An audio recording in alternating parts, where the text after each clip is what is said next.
Bonjour à tous. Je décide de faire une vidéo. Ce soir, il s'est passé une étape importante pour une cause qui me tient à cœur. Ce soir, j'ai fait mon 95e don de sang. Ce soir, c'était du plasma. Ça fait presque un petit peu plus que 20 ans maintenant que je donne. Au début, j'ai commencé à donner parce que c'était ça qu'il fallait faire. C'est utile, c'est la bonne chose à faire. Et j'ai commencé quand j'étais au collège, il y a longtemps. Puis, vers 2011-2012, j'ai une tante qui a été atteinte d'un cancer du poumon. Et à un moment dans son traitement, il a fallu qu'elle reçoive des plaquettes.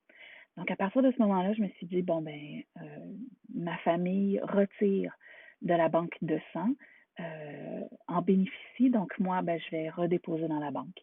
Donc, à partir de ce moment-là, j'ai commencé à donner. Par contre, moi, je donne du plasma parce que j'ai été enceinte. Bon, et j'ai eu un enfant, mais parce que j'ai été enceinte, je ne peux pas donner de plaquettes parce que les femmes, on peut développer un anticorps qui, en fait, peut causer des maladies, entre autres chez les bébés.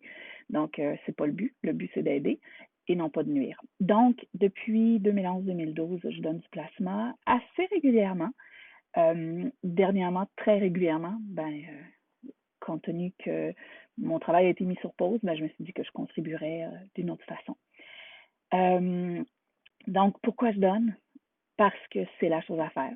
Parce que aussi, euh, comme je vous disais, ma tante Tina a été avec nous un peu plus longtemps. Ça lui a peut-être permis de voir le deuxième Noël de mon enfant. Donc, c'est important. Et aussi, pour une autre raison qui est plus personnelle, mais qui ne m'appartient pas de raconter, c'est pas mon histoire, mais il y a différents dons qui peuvent être faits et qui peuvent changer des vies. Donc, c'est ma façon de redonner aussi. Je sais que le don de sang a un impact.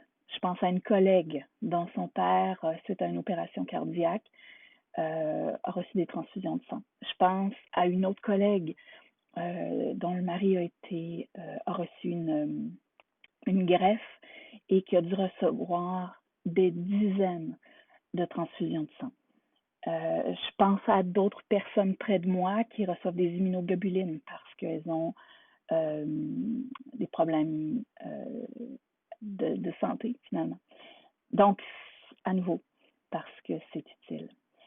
Euh, D'ici la mi-juillet, d'ici le 16 juillet, en fait, le 16 juillet, ça devrait normalement être mon centième don. C'est mon objectif. Euh, et je me disais, si d'ici le 16 juillet, j'arrivais à convaincre 5 personnes d'aller donner pour la première fois, ça fait longtemps que vous n'avez pas donné, vous vous dites tout le temps, hey, je vais y aller, mais je trouve pas le temps. Écoutez, si je peux vous rassurer présentement, oui, c'est une période de COVID, oui, c'est la pandémie, mais écoutez, on a des masques, on se lave les mains à avoir les doigts fripés finalement, j'exagère, mais Emma Québec, leurs employés, leur super équipe font tellement un bon travail. Moi, je me sens en totale confiance, en fait, quand j'y vais. Donc, je vous incite à y aller. Et donc, si d'ici le 5 juillet, 5, non, le 16 juillet, si j'arrivais à convaincre ou à attirer 5 personnes, ce serait donc bien merveilleux, en fait. Je comprends que c'est pas tout le monde qui peut aller donner. Vous avez des problèmes de santé, vous avez peur des aiguilles, c'est correct, je le comprends, je le juge pas. Euh, pour un million de raisons, vous prenez des médicaments qui font que vous ne pouvez pas donner, mais si vous vous posez la question, appelez. Ils vont vous le dire si vous pouvez donner ou pas. Bon, donc si vous ne pouvez pas donner, je vous incite à faire au moins une chose. Est-ce que vous avez signé votre carte d'assurance maladie pour le don d'organes? J'ai pas hâte que vous fassiez ce don-là, vraiment pas. Mais est-ce que c'est fait? Puis sinon, parce que je travaille dans une fondation, puis que la philanthropie me touche beaucoup, je vous invite à faire un don à la Fondation Emma Québec.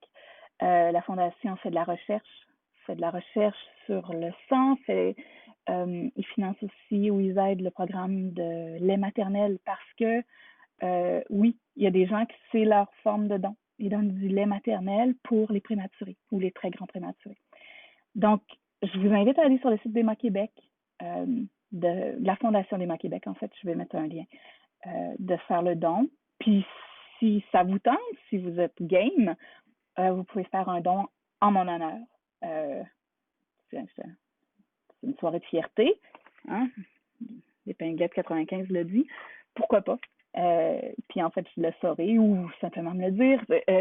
Ou rien, en fait. Je veux juste vous dire, c'est important, c'est utile, ça sauve des vies. Donc, ben, merci de m'avoir écouté. Puis, on se revoit. En fait, je vous réécris certainement où je fêterai mon centième. Puis, tiens, euh, pour ceux qui me connaissent physiquement, ben, je pèse un certain poids, comme tout le monde finalement, mais le mien est certain. Et ben, l'avantage de ça, c'est que je peux donner plus de plasma. Ça n'a pas l'air de ça et n'ayez pas peur, ce n'est pas mon plasma que j'ai rapporté à la maison. Mais c'est quoi la quantité que je peux donner? Ben, c'est cette quantité-là. Si je mets la bouteille à côté de ma face, ce soir, j'ai donné 911 millilitres de plasma. Là, je me suis amusée, en fait. J'aurais pu mettre de la grenadine, c'est du colorant alimentaire, mais santé. En fait, santé. Hey, restez en santé. C'est tout ce que je veux. Je vous embrasse. Bye.